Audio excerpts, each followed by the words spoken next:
This week it's another one for the file that's marked, how's that going to work? Keep watching.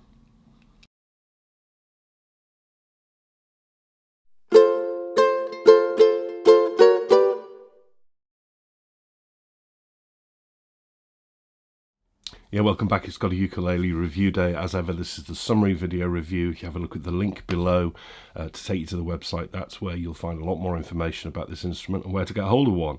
And there's also links down there as to where you can donate to help keep GotAUkulele going, because I don't take any money from the brands or the stores. They'd just be adverts. They wouldn't be impartial reviews. So that's what these thank yous are about, because they're the reason I can keep doing this. And you can also help me out by hitting the subscribe button as well. Okay, sorry about that cheeky introduction to the brand I'm about to talk about. It was cheeky, but it was well intentioned, and that's because this brand, based in the USA, have got quite a lot of different instruments, and he sent quite a few of them over to me on loan to look at, and each one you kind of think, how's that going to work? Because he builds in a really unconventional way that's his own, and they do work. That's the thing. And this is another one he's done. This is the Bonanza ukulele's Oakridge line. Now, that shape isn't new. That's the amoeba shape. I'll come on to my thoughts on that in a moment, but it's available in other shapes as well. The concept of how this is built is not new. This is to say these are two blocks of wood. You can see the joint running down the middle there. Two blocks of wood that he routs out, leaving a bit of wood in for the bracing, and then clamps them back together in like a clamshell to create the sound box. That's not new. What is new is he's made this out of solid oak, hence the name oak. I've never played an oak ukulele before. I don't know what oak's like as a tone wood. It's very heavy wood, very hard wood. Oak for a ukulele. Is it going to work? Just bear in mind that introduction. Let's see. Okay, well, let's get into it. This is in tenor scale. This is available soprano through to baritone. It's also available in regular shapes as well. I will say the amoeba shape, not my taste, I'm afraid. I'm not changing the score of the review because of it, because you can have whatever shape he does. Well, lots of different shapes that he does. And I've got to be careful. I'm sorry, because this has been spec'd by a UK player who this is getting shipped onto next week after I've reviewed it. So I'm not dissing your choice. If you like it, that's what matters. And a lot of people do like this shape. So soprano through to baritone, 4 different shapes, I think, of body you can get. This is the thing about Pete. You always get loads and loads of choice with his instruments. You also get a choice of the different stain colours. You also get a choice of whether you want it this thick, which is 1.5 inches, I think, or 2.25 inches. So he does a slightly fatter one as well. More choice.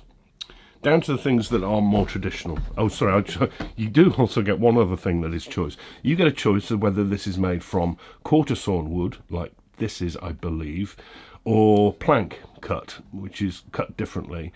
And I think the quarter sawn shows off these sort of wavy grains more. So you get that choice as well. And you know what? The wood grain, I've never seen oak in a ukulele. It's very, very, very, very pretty. What is regular for Bonanza, that's their standard bridge. It's made of black walnut. It's a through bridge style, fitted with a straight topped Corian saddle.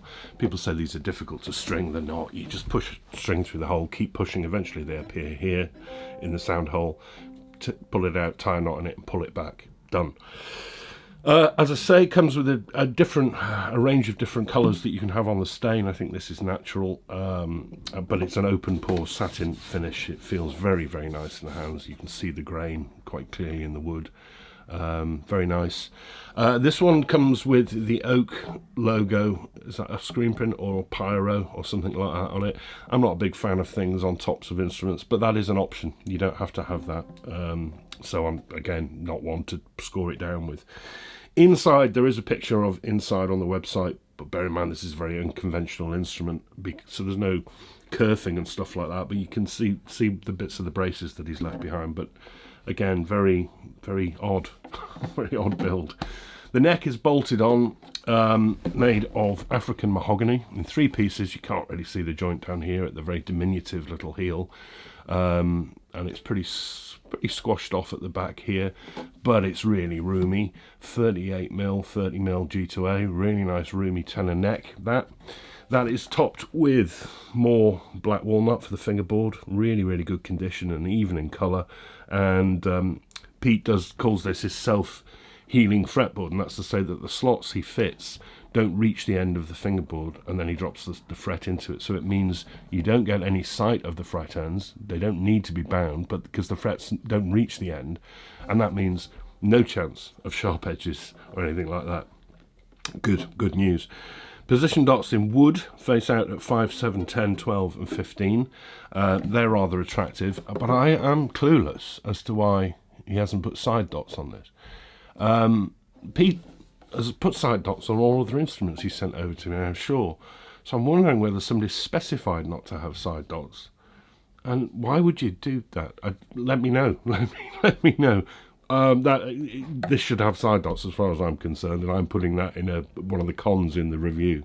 Sorry, Pete. The nut is made of corian and is easily removable, and that's important actually, because a lot of nuts are fixed in place and really hard if you have you want to change it up or down. And there is a bit of a fret buzz in this uke on the A string at the 2nd fret. Can you hear?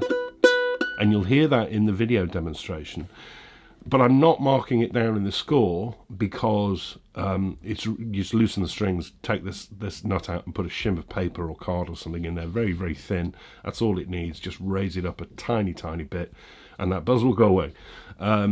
So it's nice that you can do that, even though the buzz shouldn't be there, Pete. Headstock is usual for Bonanza, very plain. Bonanza logo at the top. That is faced in more oak as well, a thin veneer of it. So that's nice. And the tuners are, you get a choice again with these. You could have planetaries if you want them. These are GotAUkulele sealed gears, very good quality. Ignore these white cover plates, they peel off. This is just not my instrument. The eventual buyer will take those off and it'll be nice and shiny and chrome there. They're good tuners, GotAUkulele, very good. He strung this with Cigar fluorocarbon with an unwound low G, not my choice low G. I'd have this as a high G, but that's easy to change, isn't it? And you also get a couple of strap buttons, and in the ordering process you can add in things like a pickup or a hard case and stuff like that. But in this spec, this shape, this style, this body thickness, this would cost you about $374. Now I just need to check against the other prices, but I think that's making this one of the most value level Bonanzas. Am I right on that, Pete? Certainly the Oreos were more money than that, unless or are more money than that.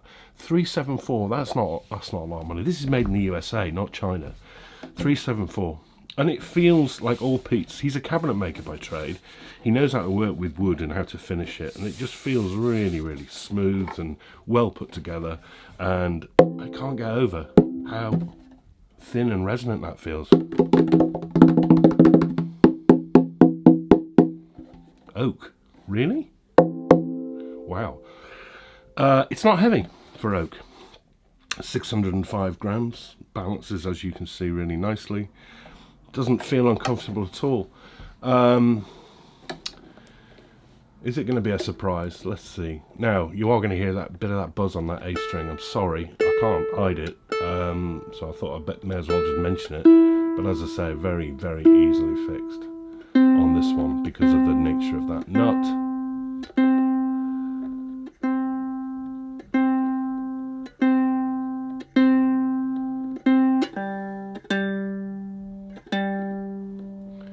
Very warm sound. Volume. Crikey.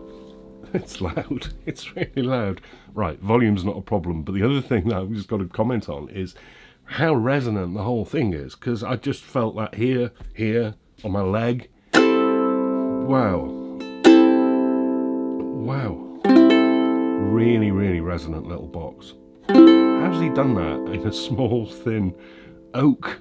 Oak!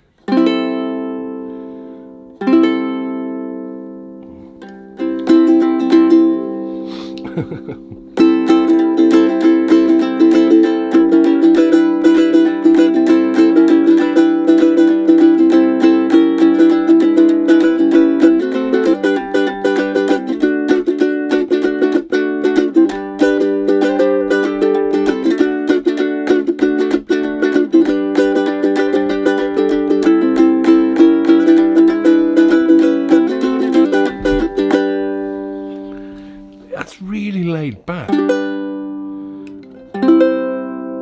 Warm, woody.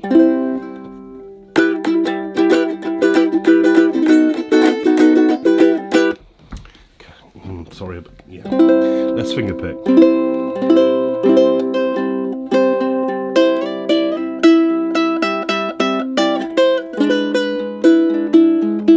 Nice.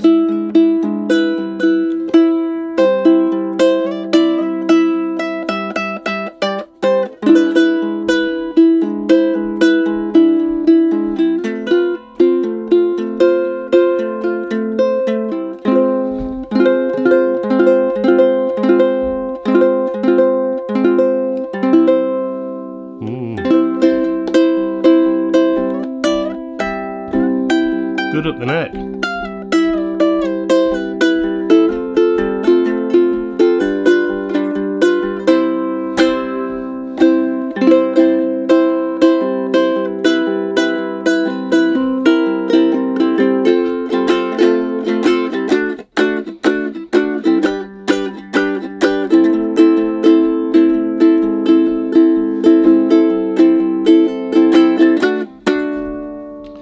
Who knew you can make an instrument out of oak this thin, this small, and get that much volume out of it? Pete knew. That's who knew. I shouldn't have expected anything else, really. He's a bit of a marvel, isn't he? Yeah, the Oakridge line, soprano through to baritone, 4 different shapes, different colours, different body thicknesses, loads of options, but not a lot of money at 374 quid. $374, sorry. So even less than that in quid. How? Anyway, yeah, these are really, really good. I think that's, as I say, I think this is now one of the value models of the Bonanza series. But don't think oak and think heavy. Don't think oak and think not resonant. It's certainly resonant. It's got good power, good volume, just really nice. Don't know why you didn't put the side dots on, Pete. That's about it, really. That's my criticism, and that's it. Rambling.